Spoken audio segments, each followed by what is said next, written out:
वालेकुम student, my name is Ira Habib. आज हम first year biology chapter 1 the biology की कुछ एमसीक्यूज डिस्कस करने जा रहे हैं। ठीक है, सो डिस्कस करने से पहले जिसने लाइक का बटन प्रेस नहीं किया, लाइक का बटन प्रेस कर दे, और जो इस चैनल पर नए हैं वो काइंडली सब्सक्राइब कर दे चैनल को। ठीक है, सो ये चैप्टर 1 जो है बायोलॉजी अनीस हुसैन की बुक है, ये एमसीक्यूज बुक है। इससे मैं डिस्कस करूँगी सारे एमसीक्यूज। 60 एमसीक्यूज है। देखते हैं कि हम पार्ट ए में कितना डिस्कस कर पाते हैं। ठीक है, ये एमसीक्यूज में जल्दी जल्दी समझाऊंगी कि इसमें इतना कुछ खास तो नहीं है, सारी जो है तब ये बातें आपको पता होनी चाहिए, ऐसी है। ठीक है, प्रैक्टिस एक्सरसाइज दी हुई है इन्होंने, देखें क्या हो गया। स्टैंड को फिक्स कर लूँ।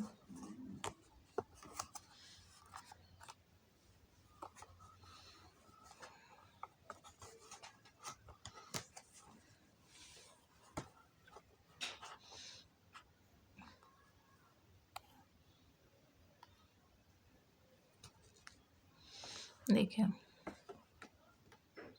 पहला एमसीक्यूज क्या है, दे आर द रिमेन, और ये चैप्टर 1 के हैं या जी चैप्टर 1 के।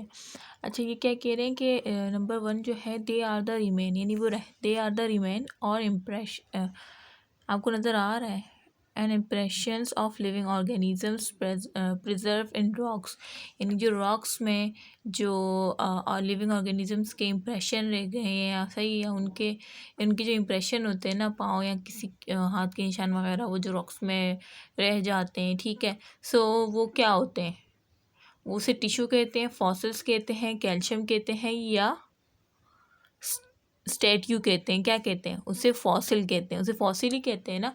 जैसे हमें नहीं पता था कि चमगादड़, हमने मतलब जो साइंसदानों ने जब तहकीक की कि रॉक्स में इस तरह के निशान पाए जाते हैं, इस तरह के इम्प्रेशन पाए जाते हैं, तो उन्होंने कहा कि इस तरह का जानवर भी पाया जाता था पहले ज़माने में। ठीक है, सो वो फॉसिल्स कहते हैं उसे। तो नंबर 1 एमसीक्यू का करेक्ट ऑप्शन क्या होगा, बी। ठीक है, अब देखें number 2 MCQ, it is the study of fossil, जो स्टडी होती है ना फॉसिल्स की, एंड देयर रिलेशनशिप, और उनके रिलेशनशिप का, to the evolution of life on earth, यानी जो स्टडी है फॉसिल्स की और इनका जो रिलेशनशिप है एवोल्यूशन ऑफ लाइफ से।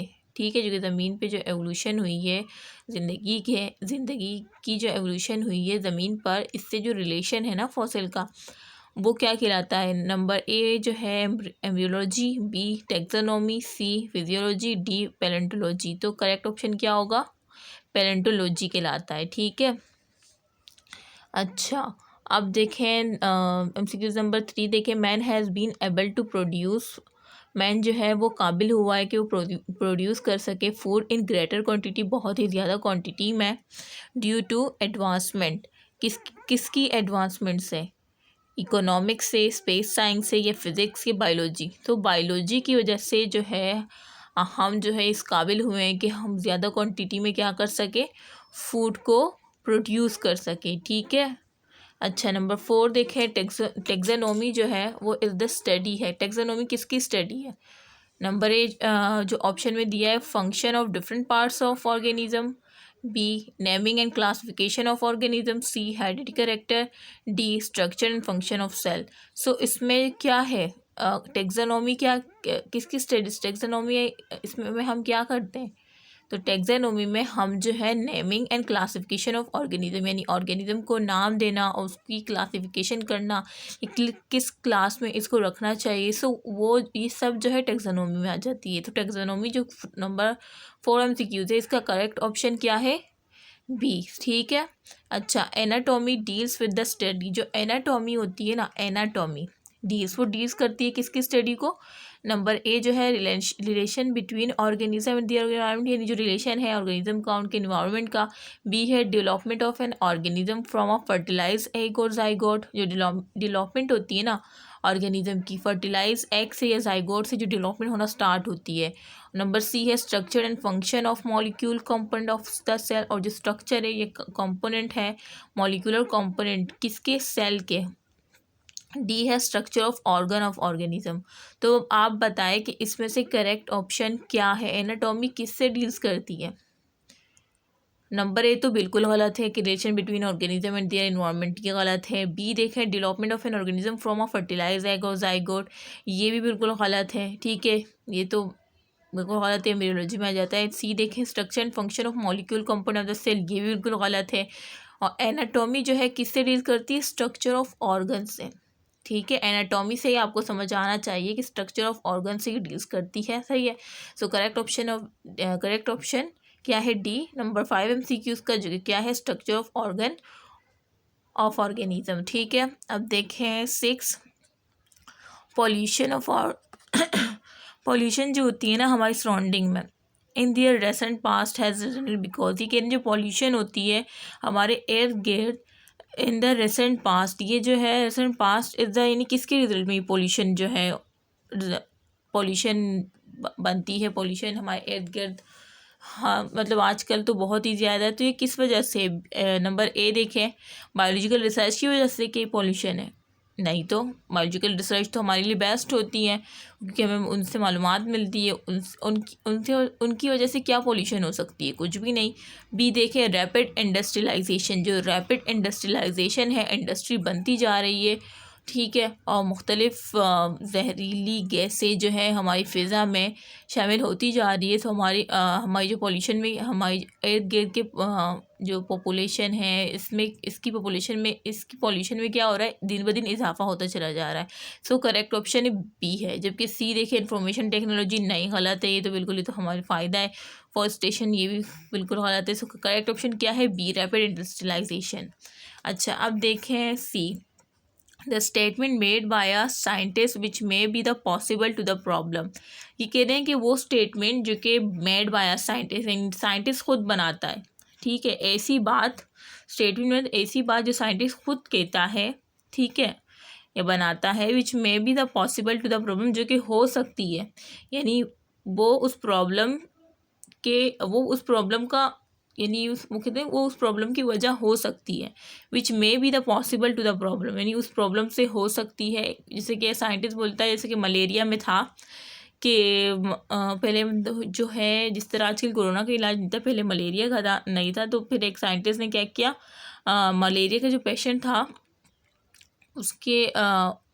उसके ब्लड को जो है उसने टेस्ट किया, तो उसमें जो है उसको जो है क्या नज़र आया? प्लाज्मोडियम नज़र आया। ठीक है, प्लाज्मोडियम। तो उसने कहा कि शायद ये प्लाज्मोडियम ही है जो कि मलेरिया की वजह बनता है।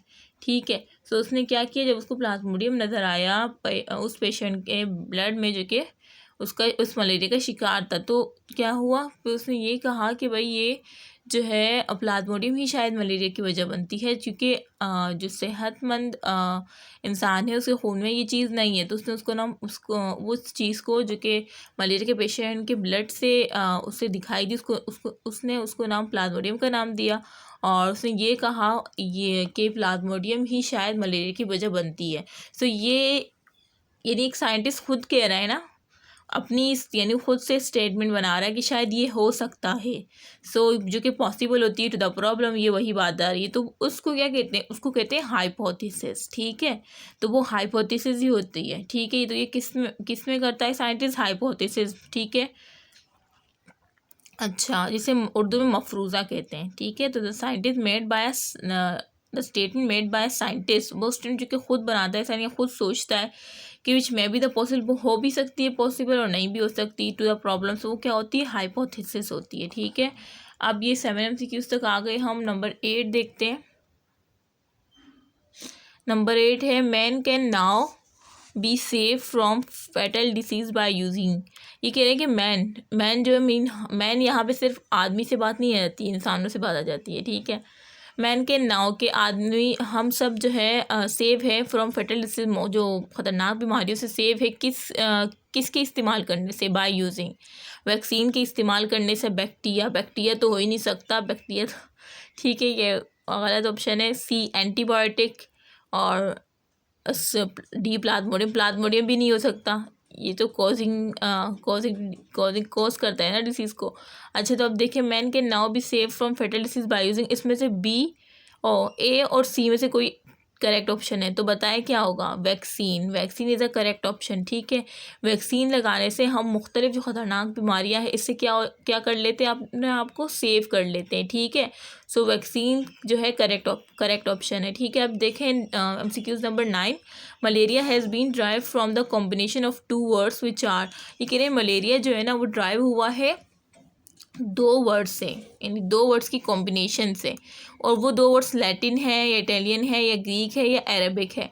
सो ये बात आप याद रखिएगा, ये जो एक जनरल नॉलेज के तौर पे याद रख लें कि मलेरिया जो है ड्राइव हुआ है कॉम्बिनेशन ऑफ 2 वर्ड से, और ये की जो है इटालियन है, ठीक है। B, correct option is B. अच्छा, अब देखें 10, विच वन ऑफ द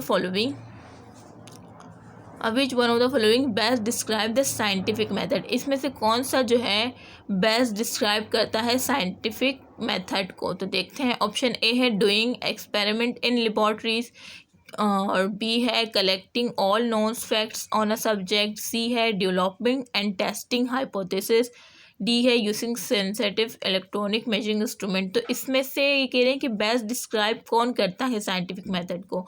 तो देखिए, डूइंग एक्सपेरिमेंट लेबॉर्ट्रीज ये नहीं हो सकता, बी यानी इतना कुछ खास नहीं है कि बेस्ट डिस्क्राइब करें।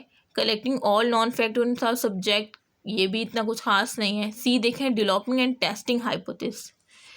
जब मैंने हाइपोथेसिस की एग्जांपल दी थी ना कि वो क्या होता है, तो हाइपोथेसिस जो कि एक स्टेटमेंट होती है मेड बाय साइंटिस्ट, जैसे हमें प्रीवियस MCQ में भी मैंने समझाया।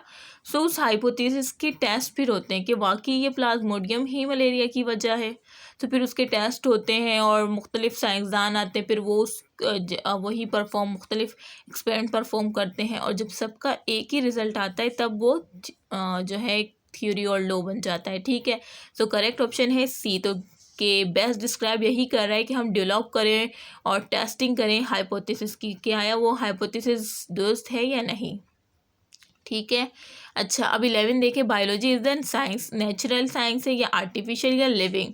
तो biology is the living science, क्योंकि बायो की मीन क्या होती है? लाइफ, इससे आप याद रख लें, biology is the living science. Correct option is C. अब देखें 12, living organisms classified. Living organism को क्लासिफाइड किया गया है इंटू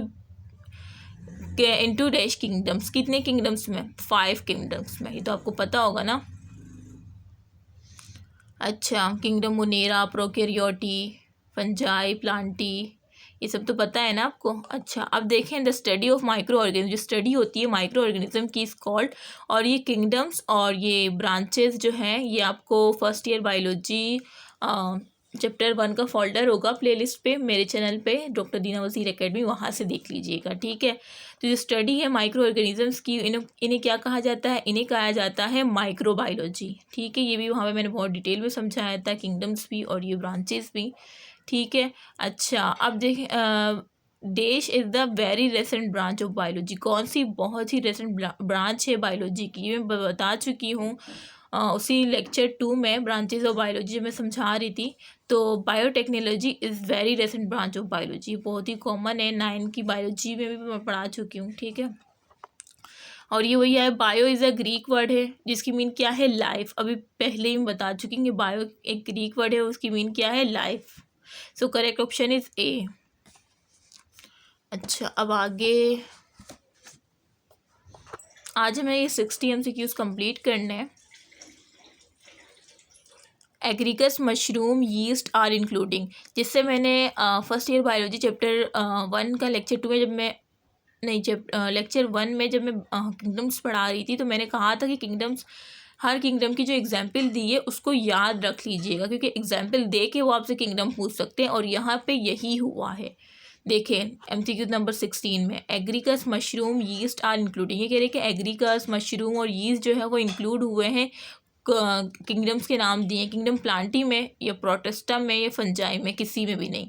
तो देखें वो किस में, प्लांटी तो हो ही नहीं सकता, प्लांट के बारे में तो ये है ही नहीं, और प्रोटेस्टा भी नहीं हो सकता। क्या हो सकता है? फंजाई, क्योंकि मैंने जैसे एग्जाम्पल देखे मेरे दिमाग में क्या आया? फंजाई, क्योंकि वहाँ पे बहुत डिटेल में आपको समझा चुकी हूँ। तो जिसने वो लेक्चर अटेंड नहीं किया जाके वो अटेंड करे, ठीक है। So correct option is C. अच्छा, 17 देखे, स्टडी ऑफ पैरासाइट, जो पैरासाइट की स्टडी होती है ना उसे क्या कहते हैं? Parasitology. Correct option is A, ठीक है। ऑर्निथोलॉजी, बैक्टीरियोलॉजी, ये गलत है। Correct option is A. अच्छा, अब देखें 18 MCQs। Molecule of living matter are mostly based on, जो मॉलिक्यूल्स होती हैं ना, मॉलिक्यूल्स जो होते हैं लिविंग मैटर के, यानी लिविंग मैटर कौन होंगे, हम होंगे ना। हम भी तो एक मादा है, लेकिन हम लिविंग है, जानदार है, ठीक है। तो हमारे जो मॉलिक्यूल्स होते हैं मोस्टली किस पर बेस करते हैं, ये भी मैं चैप्टर 2 में पढ़ा चुकी हूँ, फर्स्ट ईयर बायोलॉजी में। तो वो ज़्यादातर किस पर बेस करते हैं, कार्बन पर। तो करेक्ट ऑप्शन इज़ ए। अच्छा, अब देखें, इमेज ब्लर हो रही है।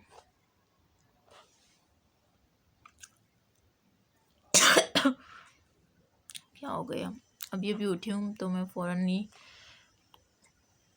वीडियो बनाने के लिए आ गई थी। अच्छा देखें, the life emerge at the level of, जो लाइफ इमर्ज होती है किसके लेवल पर, tissue, cell, atoms. So correct option is B, कि द लाइफ इमर्ज होती है किसकी, at the level of cell, ठीक है। ये बहुत ही कॉमन MCQs है, इसमें समझाने का कुछ ऐसा खास नहीं है। सेल ऑफ सिमिलर टाइप, जो सेल होते हैं एक जैसे सेल जो होते हैं, सिमिलर टाइप जो होते हैं, तो वो क्या फॉर्म करते हैं, टिश्यू फॉर्म करते हैं। So correct option is B, ठीक है। और फिर जो सिमिलर टिश्यू होते हैं फिर वो ऑर्गन जाके फॉर्म करते हैं, और फिर मुख्तलिफ ऑर्गन जो है ऑर्गन सिस्टम बनाते हैं। अच्छा, अब देखें, the unbroken series of species is called, जो अनब्रोकन सीरीज है ना स्पीशीज की, उसे क्या कहते हैं, उसे कहते हैं फाइलेटिक लिनेज। ये इज द करेक्ट ऑप्शन है, करेक्ट ऑप्शन इज सी, ठीक है। The unbroken series of species called phyletic lineage, ये जो है फर्स्ट ईयर बायोलॉजी के फाइलेटिक लिनेज एक पैराग्राफ होगा, उसमें पहली लाइन ये लिखी हुई है, ठीक है। अच्छा, 22 देखें, different population interact to each other, जो मुख्तलिफ पॉपुलेशन होती है, ठीक है, मुख्तलिफ आबादियाँ होती है, वो एक दूसरे को इंटरेक्ट करती है इन अ सेम प्लेस, यानी एक ही जगह में जो मुख्तलिफ आबादियाँ होती हैं वो एक दूसरे को इंटरेक्ट करती है ना, तो उसको क्या कहते हैं, स्पीशीज़ तो नहीं हो सकता, इकोसिस्टम, कम्युनिटी। बी और सी में से कोई एक बताएं। तो सी जो है करेक्ट ऑप्शन है, क्योंकि कम्युनिटी में ही डिफरेंट पॉपुलेशन होती है और वो एक दूसरे पे इंटरेक्ट करती है, वो भी सेम प्लेस में, ठीक है। So community is a correct option. अब देखिए 23, a group of similar interbreeding organism constitute a species, correct option is C, क्योंकि मैंने जैसे ही इंटरब्रेटिंग ऑर्गेनिज्म देखा कि वो ग्रुप ऑफ सिमिलर मीन वो एक जैसे इंटरब्रीडिंग ऑर्गेनिज्म जो एक दूसरे के साथ इंटरब्रीड कर सके, सही है, उस वो किस में आएंगे, जाहिर सी बात है पॉपुलेशन में तो, बायोस्फीयर में तो नहीं आ सकते। करेक्ट ऑप्शन इज सी, सही है। स्पीशीज़ में ही हम, यानी हम एक ही स्पीशीज़ के ऑर्गेनिज्म एक ही स्पीशीज़ के ना, जैसे हम इंसान, ह्यूमन एक स्पीशीज़ है, तो हम ह्यूमन के साथ ही इंटरब्रीड कर सकते हैं। इस तरह से दूसरी स्पीशीज़ है वो उन्हीं के साथ कर सकती है। तो करेक्ट ऑप्शन इज सी।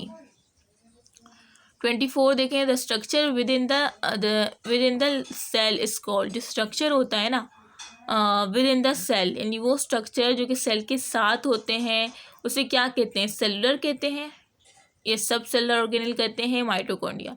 तो देखें, जो ये the structure within the cell is called, यानी वो स्ट्रक्चर जो कि सेल के साइटोप्लाज्म में प्रेजेंट होते हैं, ठीक है, वो सेल के साथ ही होते हैं ना, तो वो क्या होते हैं, सेलुलर होते हैं या सब सेलुलर ऑर्गेनिल होते हैं, तो वो सब सेलुलर ऑर्गेनिल होते हैं, यानी बहुत ही छोटे जो कि सेल के साइटोप्लाज्म में पाए जाते हैं, जिसमें माइटोकॉन्ड्रिया भी आ जाता है, ठीक है। सो हम इधर माइटोकॉन्ड्रिया पे नहीं लगा सकते, क्योंकि इधर इन्होंने हमें ऑप्शन बी दिया हुआ है, इन सब सेलुलर ऑर्गेनल्स, इसमें तमाम ऑर्गेनल्स आ जाते हैं, mitochondria, Golgi complex, endoplasmic reticulum, ribosome, सब आ जाते हैं।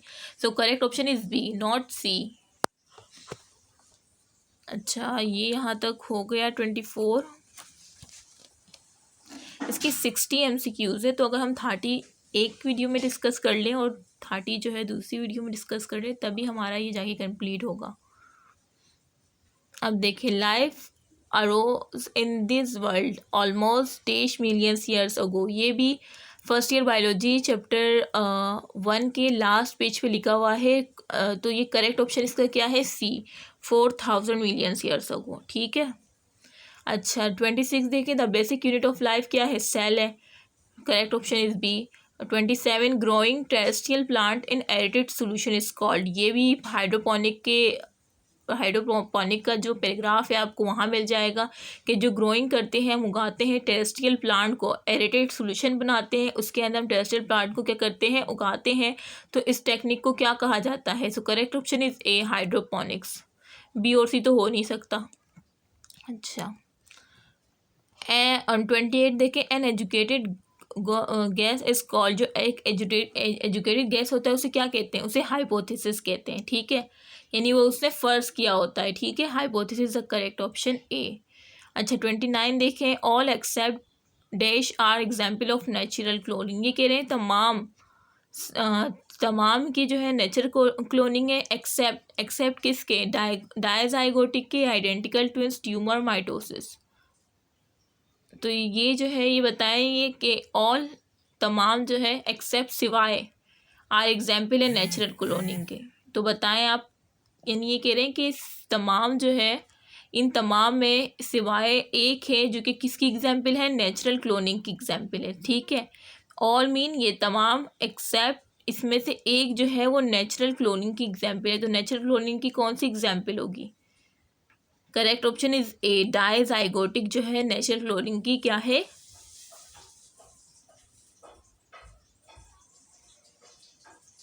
2 मिनट रुके, ये जो है, और मैं थोड़ा सॉरी एमसीक्यूज गड़बड़ हो गया। ये जो है 29 का जो है करेक्ट ऑप्शन ए है, ये ठीक है। ऑल यानी तमाम, इसमें से सिवाय एक के एग्जाम्पल है नेचुरल क्लोनिंग, जिसे मैंने बताया, यानी डायजाइगोटिक जो है नेचुरल क्लोनिंग की एग्जाम्पल नहीं है, बाकी तमाम जो है नेचुरल क्लोनिंग की एग्जाम्पल है, ठीक है। आइडेंटिकल ट्विंस हो गया, ट्यूमर हो गया, माइटोसिस हो गया, डायजाइगोटिक नहीं है। सिवाय इसके तमाम जो है, ये तमाम नेचुरल क्लोनिंग की क्या है? एग्जाम्पल है, ठीक है। अच्छा, अब 30 देखें, penicillin was discover by, penicillin को किसने डिस्कवर किया था? पेंसिलिन को फ्लेमिंग ने डिस्कवर किया था, ठीक है। पेंसिलिन इज अ एंटीबायोटिक और इसको फ्लेमिंग ने डिस्कवर किया था, ठीक है। अच्छा, cloning is the example of dash reproduction, cloning किसकी एग्जाम्पल, कौन सी रिप्रोडक्शन की एग्जाम्पल है? तो क्लोनिंग जो है ना वो ए सेक्शुअल रिप्रोडक्शन की एग्जाम्पल है, ठीक है।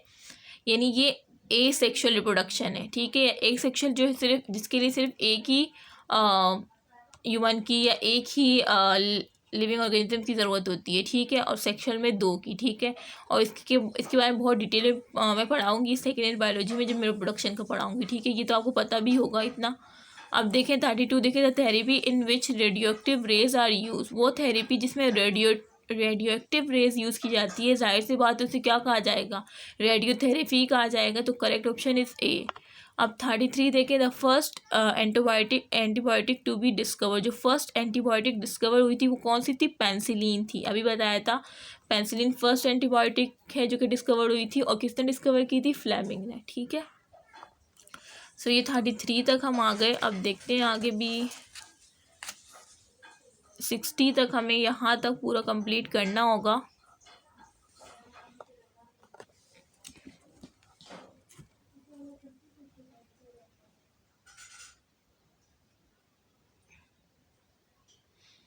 थर्टी फोर देखें, immunisation and vaccination first introduce हुआ। जो इम्यूनाइजेशन है और जो वैक्सीनेशन है, इसको किसने इंट्रोड्यूस करवाया था? इसको इंट्रोड्यूस करवाया था एडवर्ड जेनर ने। ये भी आपकी बुक में लिखा हुआ है, ठीक है। इम्यूनाइजेशन करना और ये वैक्सीनेशन करना, इसको इंट्रोड्यूस किसने कराया था? एडवर्ड जेनर ने, याद रख लीजिएगा, जिसने बुक रीड की होगी उसको पता होगा। 35 देखिए, the radiotherapy and chemotherapy use in treatment of, जो रेडियोथेरेपी होती है और कीमोथेरेपी होती है, ठीक है। केमिकल रेडियोथेरेपी रेडिएशन की बेस पर और केमोथेरेपी केमिकल की बेस पर जो थेरेपी होती है वो हम किसकी ट्रीटमेंट में यूज़ करते हैं? Cancer and tumour. Correct option is A, cancer और ट्यूमर की इलाज के लिए, उसकी ट्रीटमेंट के लिए हम ये थेरेपी यूज़ करते हैं जो कि केमोथेरेपी है, रेडियोथेरेपी है। जबकि टाइफाइड, टीबी, इसके लिए हम यूज़ नहीं करते कि आप जिसको टाइफाइड हो गया उसकी रेडियोथेरेपी करवा दो, नहीं भाई, सही है। और टीबी भी, इनके लिए तो हम मुख्तलिफ एंटीबायोटिक्स यूज़ करते हैं ना, ठीक है, ताकि जो हम उनकी इम्बेलेंस हुई है वो क्या हो जाए? बैलेंस पे आ जाए। टाइफाइड में। अच्छा, ये मैं समझी थायराइड लिखा हुआ है। एक तो अभी मैं बिल्कुल उठी हूँ, मैंने नाश्ता भी नहीं किया और फ़ौरन मैं यहाँ आ गई क्योंकि मैंने कहा बहुत ज़्यादा टाइम वेस्ट हो गया आप लोगों की वजह से। नहीं क्या हो गया मुझे, ठीक है। कैंसर ट्यूमर का ऑप्शन है ये टाइफाइड लिखा हुआ है। टाइफाइड में भी हम एंटीबायोटिक ही देते हैं ना, और टीबी में भी, ठीक है। जबकि थेरेपी किसकी होती है, रेडियो हो चाहे वो कीमो, कैंसर ट्यूमर्स की होती है, सही है, उनकी ट्रीटमेंट के लिए होती है। So correct option is A. Malaria is cause by, malaria किसकी वजह से कोज होता है, प्लाज्मोडियम की वजह से, ठीक है। Correct option is C. अच्छा, यहाँ तक ही ठीक है ना, 36 तक, ये आगे भी बढ़ा दूँ मैं। आज जो है 36 तक ठीक है। इंशाल्लाह नेक्स्ट वीडियो हम 37 to 60 जो है कर लेंगे। उम्मीद है कि आपको ये लेक्चर पसंद आया होगा, और जिसने स्टार्ट में लाइक का बटन प्रेस नहीं किया तो लाइक का बटन प्रेस करना ना भूलें, और ये अपने फ्रेंड के साथ ज़रूर शेयर करें, ठीक है। ख़ासकर उन स्टूडेंट के साथ जो कि MCQs करने में बहुत ज़्यादा उनको मुश्किल होती है, ठीक है। और ये आपका फ़र्ज़ है कि आप इससे मुख्तलिफ FB groups, MD cats group first year second के जो FB पर बने होते हैं, इंस्टाग्राम वगैरह पर शेयर करें, और मुख्तलिफ ग्रुप्स, कॉलेज, कोचिंग, स्कूल सब में शेयर करें, ठीक है। और मुझे अपनी दुआ में ज़रूर याद रखिएगा। अल्लाह हाफ़िज़।